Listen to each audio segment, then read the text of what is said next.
Hello दोस्तों, आज हम बात करेंगे टॉप 5 इन्वेस्टमेंट स्ट्रैटेजीज के बारे में जो आपके इन्वेस्टमेंट जर्नी को और भी सक्सेसफुल बना सकती है।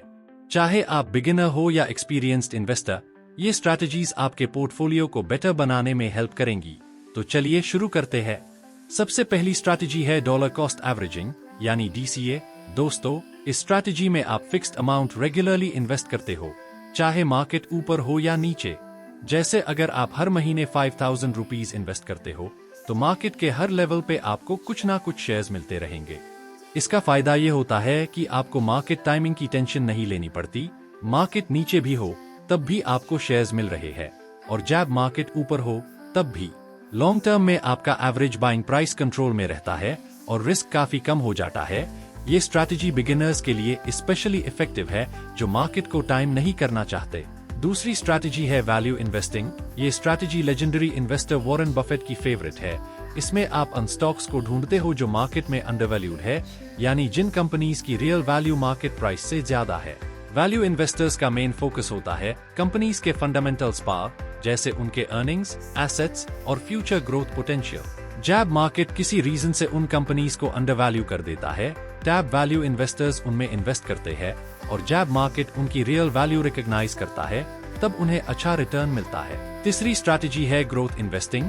ये स्ट्रैटेजी उन लोगों के लिए है जो हाई ग्रोथ पोटेंशियल कंपनीज में इन्वेस्ट करना चाहते हैं। ग्रोथ इन्वेस्टर्स ऐसे कंपनीज को टारगेट करते हैं जो फास्ट ग्रोइंग इंडस्ट्रीज में काम कर रही है, जैसे टेक्नोलॉजी, हेल्थ केयर या ई-कॉमर्स।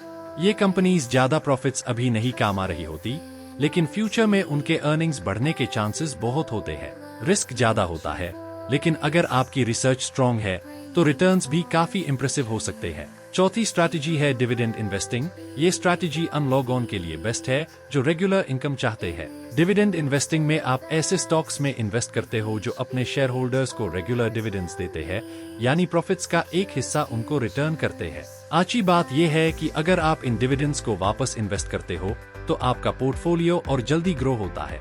इस स्ट्रैटेजी का मेन बेनिफिट है कंसिस्टेंट कैश फ्लो, जो स्पेशली रिटायरमेंट के टाइम या पैसिव इनकम जनरेट करने के लिए यूजफुल होता है। आखिरी स्ट्रैटेजी जो मैं आज डिस्कस करूंगा वो है एसेट एलोकेशन और डाइवर्सिफिकेशन। दोस्तों, ये स्ट्रैटेजी आपके पोर्टफोलियो के रिस्क को मैनेज करने के लिए बहुत इंपॉर्टेंट है।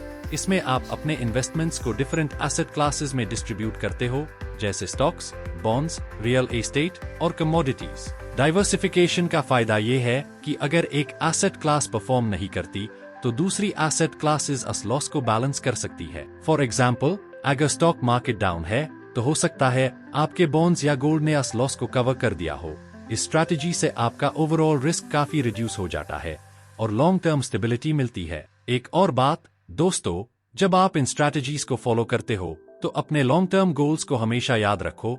मार्केट शॉर्ट टर्म में वॉलेटाइल हो सकता है, लेकिन लॉन्ग टर्म में ये प्रूवन है कि डिसिप्लिन्ड इन्वेस्टिंग से वेल्थ क्रिएट होती है। हर स्ट्रैटेजी का अपना यूनिक एडवांटेज है और आप अपने रिस्क टॉलरेंस और फाइनेंशियल गोल्स के हिसाब से इन्हें मिक्स एंड मैच कर सकते हो।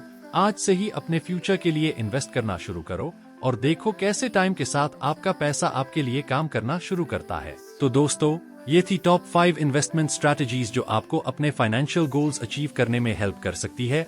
याद रखिए, इन्वेस्टमेंट में पेशेंस और डिसिप्लिन बहुत जरूरी है। मार्केट अप्स एंड डाउन्स होते रहेंगे, लेकिन अगर आपने सही स्ट्रैटेजी चूज की है तो आपका पोर्टफोलियो ग्रो करेगा। अगर आपको ये वीडियो हेल्पफुल लगी हो तो लाइक करना मत भूलना और नए फाइनेंस टिप्स के लिए चैनल को सब्सक्राइब करो। और अगर आपके पास कोई क्वेश्चंस या टॉपिक्स है जिनके बारे में आप वीडियोस देखना चाहते हैं तो कमेंट्स में जरूर बताइए।